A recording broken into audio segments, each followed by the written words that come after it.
പ്രത്യാശ ബൈബിളിലെ ഒരു മുഖ്യ പ്രമേയമാണ്. പ്രത്യാശയെക്കുറിച്ച് മലയാളത്തിൽ നമ്മൾ പറയുമ്പോൾ വിശ്വാസവുമായി അഭേദ്യമായി ബന്ധപ്പെട്ടിരിക്കുന്നു.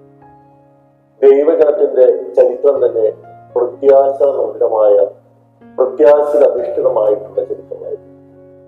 ഇസ്രായേൽ ജനത നശിക്കാൻ പോകുന്നു. ലോകത്തിലെ പത്രമാധ്യമങ്ങളൊക്കെ ആ വാർത്ത അച്ചടിച്ച് പശുണങ്ങാൻ കാത്തിരുന്നു. ഒരു ഭാഗത്ത് 1948 മാത്രം വ്യത്യസ്ത രാജ്യങ്ങളിൽ നിന്ന് ഒരുമിച്ച് ചേർന്ന് കുറെ സ്ഥലം പഴയ ഇസ്രായേലിന്റെ അടുത്ത് കുറെ സ്ഥലം വിലക്കി വാങ്ങി ഇസ്രായേൽ എന്ന് രൂപം കൊടുത്തിരിക്കുന്നു. മറുഭാഗത്ത് എങ്ങനെയെങ്കിലും ഈ രാജ്യത്ത് ഇല്ലായ്മ ചെയ്യണം എന്ന ആഗ്രഹവുമായി ഒന്നു ചേർന്നിരിക്കുന്ന അറബ് രാജ്യങ്ങളുടെ ഒരു സഖ്യം. അന്നത്തെ ഏറ്റവും വലിയ സൈനിക സഖ്യമായിട്ടുള്ള ഈജിപ്ത്, സിറിയ, ജോർഡാൻ എന്നിങ്ങനെ നീണ്ടു നിൽക്കുന്ന 7 രാജ്യങ്ങളടങ്ങിയ ഒരു സഖ്യം ഇസ്രായേൽ തോൽക്കും. ആ തോൽവി എത്രമാത്രം ഭയാനകമായിരിക്കുമെന്ന് അറിയാനേ സഖ്യരാഷ്ട്രങ്ങൾ ഈ രാജ്യത്തെ ഒറ്റയടിക്ക് തോൽപ്പിക്കുന്നതിന് വേണ്ടി ഇസ്രായേലിന്റെ വടക്കു പടിഞ്ഞാറുള്ള പോലാൻഡിൽ 5 ലക്ഷത്തിലധികം വരുന്ന ആളുകളെ അണിനിരത്തി. തോക്കുധാരികളായ ഈ പടയാളികൾ എപ്പോഴാണോ തങ്ങൾക്ക് ആജ്ഞ കിട്ടുന്നത് അപ്പോൾ ഒറ്റയടിക്ക് ഈ രാജ്യത്തെ നശിപ്പിക്കുക എന്ന ലക്ഷ്യമാണ്. ഈ രാജ്യത്തിനെ ഒറ്റ നിമിഷം കൊണ്ട് നാശകൂമ്പാരമാക്കുവാൻ ഈ രാജ്യത്തിന് ചുറ്റും 2000-ലധികം അന്നത്തെ ആധുനിക ടാങ്കറുകൾ അണിനിരന്നു വരും. ഈ രാജ്യത്തെ ഒറ്റയടിക്ക് ഇല്ലായ്മ ചെയ്യാൻ ശത്രു രാജ്യങ്ങളുടെ വിമാനത്താവളങ്ങളിൽ നിന്ന് ഒരേ നിമിഷം പറന്നു പൊങ്ങി ഈ രാജ്യത്തിലേക്ക് ബോംബ് വർഷിക്കുവാൻ കഴിയുന്ന രീതിയിൽ യുദ്ധവിമാനങ്ങൾ തയ്യാറായി നിൽക്കും.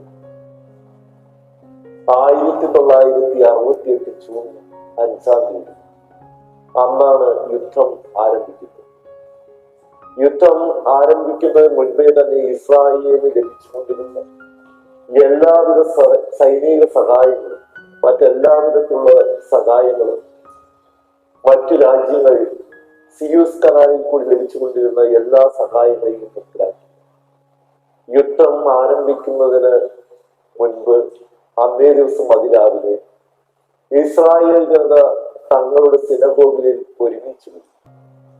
തങ്ങളുടെ പിതാക്കന്മാർ ചോരയും നീരും കൊടുത്ത് വീണ്ടെടുത്ത ഇസ്രായേൽ എന്ന് പറയുന്ന ഭൂമി അന്യാധീനപ്പെടാൻ പോകുന്നു. ദൈവത്തിന്റെ സ്വന്തം ജനത എന്ന ഖ്യാതി നേടിയിരിക്കുന്ന ഇസ്രായേൽ ജനത ലോകത്ത് നിന്ന് തന്നെ അപ്രത്യക്ഷമാകാൻ പോകുന്നു. അവർ ദൈവത്തിന്റെ മുന്നിൽ കേണപേക്ഷിച്ചു. അവരുടെ പ്രാർത്ഥന ഇസ്രായേലിന്റെ ജനനേതാവായ ദാവീദിന്റെ കാലങ്ങൾക്ക് മുൻപേയുള്ള പ്രാർത്ഥനയായിരുന്നു. 33-ാമത്തെ സങ്കീർത്തനം. ശത്രുക്കളാൽ വലയം ചെയ്യപ്പെട്ട സങ്കീർത്തകൻ ദൈവത്തിൽ മാത്രം പ്രത്യാശ അർപ്പിച്ചുകൊണ്ട് ദൈവത്തിന്റെ കാരുണ്യത്തെ അപേക്ഷിക്കുന്ന പ്രാർത്ഥന. 22-ാമത്തെ തിരുവചനം പറയുകയാണ്, കർത്താവേ, അങ്ങയുടെ കാരുണ്യം ഞങ്ങളുടെ മേൽ ചൊരിയണമേ, ഞങ്ങൾ അങ്ങിൽ പ്രത്യാശ അർപ്പിക്കുന്നു. അങ്ങനെ ഇസ്രായേൽ ജനത ദൈവത്തിന്റെ കാരുണ്യത്തിന് വേണ്ടിയിട്ടാണ് അപേക്ഷിക്കുന്നത്. സമയം ഏതാണ്ട് 8 മണിയായി. അപ്പോഴേക്കും ഇസ്രായേലിന്റെ ആകാശത്തിൽ നിന്ന് ഏതാണ്ട് 100ഓളം വരുന്ന വിമാനങ്ങൾ പറന്നിറങ്ങി എന്നാണ് ചരിത്രം. ഈ പറന്നിറങ്ങിയ വിമാനങ്ങൾ റഡാറിന്റെ കണ്ണിൽപ്പെടാതെ അത് താഴ്ന്നു പറന്ന് ശത്രു രാജ്യങ്ങളിലേക്ക് പറന്നു. അവിടെ തങ്ങളെ നശിപ്പിക്കാൻ തയ്യാറായി നിൽക്കുന്ന വിമാനങ്ങളെയും വിമാനത്താവളങ്ങളെയും ഒറ്റയടിക്ക് നശിപ്പിച്ചു കളഞ്ഞു. യുദ്ധം തുടങ്ങി 1 മണിക്കൂർ കഴിഞ്ഞപ്പോഴേക്കും ഇസ്രായേലിന്റെ രാജാവ് വെള്ളപ്പൊടിയും പൊക്കി ലോകരാഷ്ട്രങ്ങളുടെ നേതാക്കന്മാരോട് ഈ ഇസ്രായേൽ ജനതയോട് എങ്ങനെയെങ്കിലും ഒന്ന് യുദ്ധം നിർത്തണമെന്ന് അപേക്ഷിക്കാൻ അവിടുന്ന് അപേക്ഷിക്കുക. ഇസ്രായേൽ ജനത 6 ദിവസം യുദ്ധം ചെയ്തു.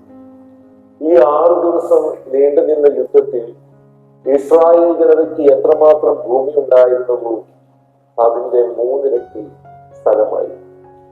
ശത്രുരാജ്യങ്ങൾ വിചാരിച്ചത് ഈ രാജ്യം തങ്ങളെ ആക്രമിക്കാനായിട്ട് കോലാൻകുന്നുകളിൽ അണിനിരന്നിരിക്കുന്ന ശത്രുക്കൾക്ക് ചുറ്റും പോരാടുന്നതിന് വേണ്ടി ശ്രമിക്കുമെന്നാണ്. എല്ലാ യുദ്ധതന്ത്രങ്ങളെയും അതിജീവിച്ച ഒരു പുതിയ യുദ്ധതന്ത്രം. അത്ഭുതകരമായി വിജയം നേടിയ ഇസ്രായേലിനെ ലോകരാഷ്ട്രങ്ങളിലെ നേതാക്കന്മാർ അഭിനന്ദിച്ചു. അവർ ഇസ്രായേലിലെ നേതാക്കന്മാരോട് പറഞ്ഞു, നിങ്ങളുടെ യുദ്ധതന്ത്രം അതീവ കൃത്യമാണ്, അതുകൊണ്ടാണല്ലോ നിങ്ങൾക്ക് വിജയിക്കാൻ സാധിച്ചത്. എന്നാൽ ഇസ്രായേൽ വളരെ സൗമ്യമായി അവരോട് ലോകരാജ്യങ്ങളോട് പറഞ്ഞത് ഈ പ്രകാരം, ഇത് ഞങ്ങളുടെ വിജയമല്ല, ഞങ്ങൾ പ്രത്യാശ അർപ്പിച്ചിരിക്കുന്ന യാഹോവയുടെ വിജയമാണ്. എന്നിട്ട് അവർക്ക് ലോകത്തിനോട് പറയാനുണ്ടായിരുന്നത് ഒരു ദൈവവചനമാണ്. അത് 71-ാമത്തെ അധ്യായം 7-ാമത്തെ തിരുവചനമാണ്. ഇസ്രായേലിന്റെ പരിശുദ്ധനായ ദൈവമേ,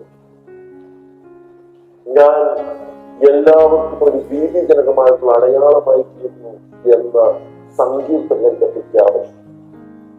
ശത്രുക്കളാൽ വലയം ചെയ്യപ്പെട്ട സങ്കീർത്തകൻ ദൈവത്തെ ആശ്രയിച്ച് പ്രാർത്ഥിച്ചപ്പോൾ ശത്രുക്കൾക്ക് ഭീതിജനകമായ ഒരടയാളമായി ദൈവം സങ്കീർത്തകനെ ഉയർത്തിയ വിശ്വാസം ഏറ്റുപറയുന്ന രംഗമാണ് ഇസ്രായേൽ ജനതയ്ക്ക് ലോകത്തോട് മുഴുവൻ പറയാനുണ്ടായിരുന്നത്.